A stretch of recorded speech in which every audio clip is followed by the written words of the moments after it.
Hey guys, welcome back to the Collect the Magic channel and an all-new episode of the Collection Expansion Showcase.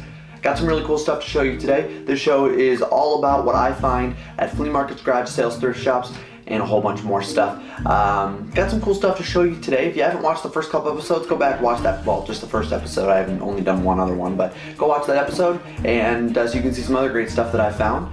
But the great thing about this series is you can dive into any episode and it's just stuff that I'm showing you. So it's really cool. There's no plot at all, so it's really cool. But I've got some really cool stuff to show you today. I've got some collectible items and then I've got some board games to show you. So let's dive right in. First item in this episode of the Collection Expansion Showcase.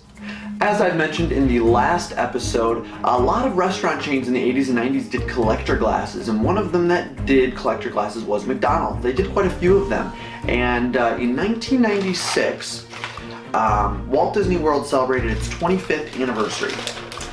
And to kind of jump on the bandwagon with helping them celebrate that, McDonald's did a line of collector glasses, and I believe they did 5 or 6 of them. I have 4 of them. Found these at Goodwill, and these, I just really am a huge Disney fan, as you guys know, huge Disney fan. So these are gonna fit so well in my Disney collection. They're pretty awesome, and I'll go through each one. There'll also be a close-up picture that you can look at. All right. So yeah, each glass, I paid $1.49 per glass. And I looked on eBay and there's sets of 4, these exact 4 glasses, going for about $20 to $25. So that's pretty good right there. But I got 4 of them. First one, I'll start off with this one. This is the castle, and for the 25th anniversary celebration of Magic Kingdom, they took the castle and they decorated it up like a birthday cake. Very cool. Go look at some pictures of it. Very, very, very cool. But this one's got the castle on there with the 25th cake castle. It's got Donald on there, Space Mountain. It's just a really nice picture of Magic Kingdom. You got looks like some Liberty Square back there. You got the Adventureland bridge on here. So yes, that's the first one. Next one we have is, I'll go to this one next in park order here. This one's Epcot, and you've got Sorcerer Mickey, and then you've got the Spaceship Earth, and you've got the World Showcase, Italy, Mexico, China, France, Morocco. I think that's all of it on there. But you just got, and then you got some fireworks going off. So really cool Epcot glass there. Then you've got, at the time was the Disney MGM Studios. It's got the Eiffel Tower on it right here in the Tower of Terror, Hollywood and Vine sign. You've got the dinosaur ice cream shop, which is actually going away, which is really sad, but it was a cool thing there. Then you've got Lumiere, Mrs. Potts, and Chip because of the Beauty and the Beast Live on Stage show, which is also rumored to be closing, and I hope it doesn't because that's a really good show. Then you've got the Chinese Theater, great movie ride right there. So this is a really cool glass as well. And then finally you got this one. Now they also did, and they didn't have an Animal Kingdom one because Animal Kingdom was not open yet. So I believe the 5th one was the other water park. Oh, I lied. This has both water parks on it. Maybe they only did 4. Maybe I have the whole set. I'll have to look into it and let you know. But this is the water park glass, and we've got Goofy right here. Then you've got Blizzard Beach, and you've got Typhoon Lagoon here. So you've got the water parks. So maybe I do have the whole set. I don't know. I'll have to do some research on that. But I know Animal Kingdom did not get glass because it was not open yet. It didn't open until '98. So, but nonetheless, these are really cool pieces. They're actually pretty. I don't think they've been used. They're pretty clean. But yeah, these are the Walt Disney World 25th anniversary collector set from McDonald's.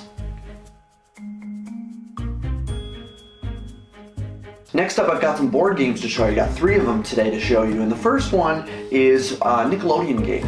And Nickelodeon was notorious for doing game shows back in the 1990s. They did a bunch of them. They did Legends of the Hidden Temple, Guts, Figure It Out, a ton of them. And but the one that I found, and this is actually the re-release of this game, is Double Dare. Double Dare. Classic Nickelodeon game. This is actually, I believe this would be, let's see, this is 2001, so this was actually for Double Dare 2000. This would have been the re-release of the game, but I took it apart. This was brand new, in the box, never opened, and oddly enough it's missing a couple pieces. Don't understand how that worked. Still playable, still definitely a playable game. Very, very, very cool game. There'll be a picture of everything set up so you can see everything. I'm not going to take anything out of the box. Cool thing about this game is you have a like a bib that you have to wear. You can kind of see him in the picture. He's wearing this Double Dare bib. It looks like the Double Dare shirt that they would have worn on the show. Then you have a helmet that you have to wear filled with water, and that's your timer when you do your physical challenges, and then if you run out of time, you get doused with water. So definitely a game you're going to want to play outside. Yeah, it's definitely a game you're going to want to play outside. There's like wrapping paper, little bits of wrapping paper all over the box. I think it was a birthday present or a Christmas present for some kid, and they didn't want it, so they got rid of it. But very, very cool. You're not allowed to use your own hands during the physical challenges. You have to use these little puppet hands that stick through the arms of the bib. It's really weird, but really, really cool. Really cool piece. And the fact that it's never been used, never been played is definitely a plus. But I don't know if you're going to get to see this played on the boardroom or not. I haven't decided because we need some room for physical challenges and stuff. So this is up in the air. If you'd like to see us play this, definitely comment down below so you can see us play Double Dare the game.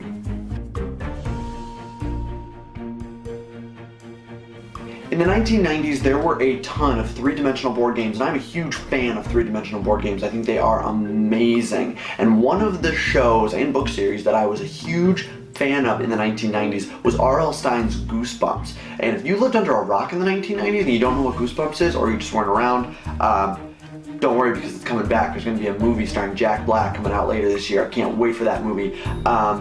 Goosebumps stuff never really went away. It's still in the market today, but everything was Goosebumps in the 90s. Like, you could see it anywhere. It started off as a book series by R.L. Stine, was then transformed into a TV series, which was amazing. Still on Netflix, you can still watch it. It's an amazing series. And then after that, I got a ton of other merchandise. I got a couple board games. I think I got 3 board games. Got a couple video games. And a couple other, and a lot of other merchandise. But this is one of the board games that came out, which is a 3D board game, and it is Goosebumps, Terror in the Graveyard game. Really, really cool game when it's all set up. I set it up, it's all here, this is a complete game, nothing is missing, which is a super plus because Goosebumps games are hard to find. This one I found at a Goodwill, and I went online and I saw somebody asking $75 for this exact game complete in the same condition. Now I don't know if it's worth that much, but think about that's how much this could be worth. It's kind of cool. And the reason I say that is because I paid a whole whopping $2.99 for this game. Like I said, go to thrift stores, go to Goodwills, you never know what you're gonna find. But one of the coolest things about this game that I think is just an awesome touch is the characters you play as in this game. You get a male and a female, depending on the color you pick. They are characters from the Goosebumps series, like television series and books. For example, the green, I believe it's the green team on here, is Luke and Lizzie from One Day at Horrorland. That's really, really cool.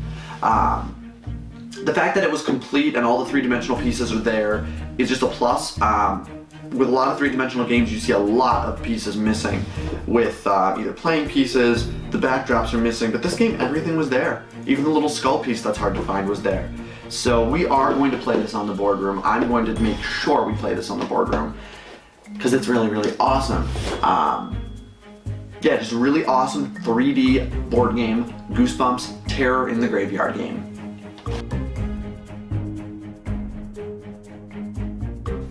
Last up today is another board game, and as you guys are all well aware, I am a huge Disney fan, so I have a Disney game for you today. In the 1990s, like I said, there were a ton of 3D board games, and pretty much any Disney movie you can think of got a 3D board game, whether it was for kids, for a family, whatever. But I put it upon myself, I really wanted to collect those 90s 3D board games, and this was one of the first ones that came out. It came out in 1990, and it was the Little Mermaid, Take a Journey Under the Sea with Ariel 3D board game. This game is super cool. It's very simple. It's a game for ages 4 and up, so it's a very simple game. But the fact that one, pretty much all the pieces are here. I'm missing one little fish playing piece, still playable. A lot of Disney board games did this. The board is actually the box. You pop it out, but it stays in here. And you have all these three-dimensional cutouts, like that just pop up. You got a little Flotsam and Jetsam. What I was really excited to see was both Ariels are here. The object of the game is to turn Mermaid Ariel into human Ariel and get her with, oh, where is he? Prince Eric. First person to do it wins the game. Very simple. And all you do is, it's like Candyland. You spin the spin or whatever color, you go to the next color. It's simple. It's for 4-year-olds, but really cool piece to be in the collection. These little white clips on the aerials are always missing. I saw this game once before, and it was nowhere near as complete as this. In fact, this was missing. This board was missing. So it's impossible to play the game. These pieces were mostly there. There was a lot missing in that piece, a lot of playing pieces missing, and these white clips were gone. I opened this up, and the first thing I saw was this, which made me very happy. Pulled this up, looked, and everything was here, except one little playing piece. I don't care if everything's there. Most importantly, those white clips were there, because what you do is you have this sits on the back, drop like this, and you attach this, see if I can get it to attach, to here. And as you play, you pick her up and you put her all the way up, and you just move her all the way up until you get up here, because Prince Eric stands right in front of here. He literally stands like this. Until you get to here, or right about here, and then Ariel's right there with her, and human Ariel. That's the object of the game. It's a very simple game. I think we're gonna play this in the boardroom. I think what we're gonna do is we're gonna do a children's game marathon, and we're gonna do like 3 games that were marketed towards children that are extremely easy to play. And that way we can get more games on the show, and we can showcase really cool games like this that were produced for children. That's still up in the air. We're not entirely sure if we're gonna do that yet, but it's definitely a possibility. On a plus side, all the games I picked up, the boxes are in amazing condition. With these types of boxes, because they weren't made with very good cardboard, you set something on top and it just sinks in. And this one is a little bit sunk in on the top, but I can't complain. It's in beautiful condition. The Goosebumps game is in really good condition as well. Like, this box I don't think has ever been played. I think it's like, pretty much for the most part, I think it's just never been played, because barely any pieces are worn or anything, and the box is good. And the Double Dare box, like I mentioned, was never even opened, so the box is in good condition there. But everything was in just amazing condition, and it's really cool for me to get to pick up pieces like this that I wouldn't normally see out in the wild. I never thought I'd see this game out in the wild again, especially at a Goodwill, and I paid, what did I pay for this game? $3.99 for this game. The fact that I paid more for the Little Mermaid game than the Goosebumps game is beyond me. I'm just amazed by that. But nonetheless, 2 very awesome games to add to the collection. And so there you have it, guys, another episode of the Collection Expansion Showcase in the books. If you liked what you saw, make sure you hit that subscribe button so you can be the first to know when more videos are uploaded right here on the Collect Magic channel. Give me a thumbs up, it lets me know you want to see more videos, and also comment down below, and I'll be sure to get back to those comments as soon as I can. I do like to get back to as many comments as I can. But that's going to do it. As always, this is Collect Magic saying thanks for watching, have a magical day.